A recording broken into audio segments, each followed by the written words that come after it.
Si ate, meron ditong tinitinda na pulot. Ayan, sabi ko parang ang tingin ko kasi hindi siya original or hindi puro.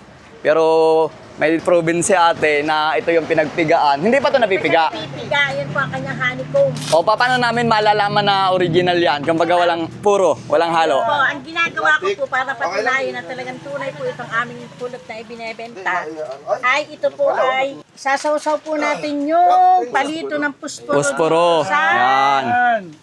honey. Ako ate sasawsaw, baka hindi mo naman baka hindi mo isawsaw. Okay, ayan po, isasawsaw na. Oh, ito. Sawsaw natin ha. Okay, yan. Yan. Ibig sabihin, Ang pagkapag... iba nga, magdamag na Kailangan ibinababa. sumindi ngayon. Oh, ito kapag tubig to, Hindi yan siya. oh, mababasa yung pusporo, hindi na siya sisindi. O sige, pag may halo, pag may halong tubig. Tignan niyo naman, Yan, oh. walang cut, walang cut. Oh, walang cut. Wala po itong cut. Okay, 1, 2. 2, 3. Ah! Ano? Yung kabila. Ayan! Original talaga. Original. Oh, magkano naman to ate? Sa halaga Muntik na mapaya si ate pero talaga proven. Doro. Oh, dito yan sa Mindoro.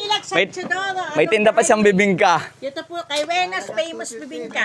Buenas, famous. Maganda kasi talaga to. Kinabahan si ate. Oo, kinabahan. Isa lang kaya kayang dala-dala kong bahala. Akala niya, Ito yung tinatawag na honeycomb eh. Napiga na ano lang siya eh. Kumbaga nasira. Oo. Yung honeycomb talaga yung, di ba? Kaya nga yung, ito, ganito. Honeycomb ang tawag dito. Yan, bahay ng pulot.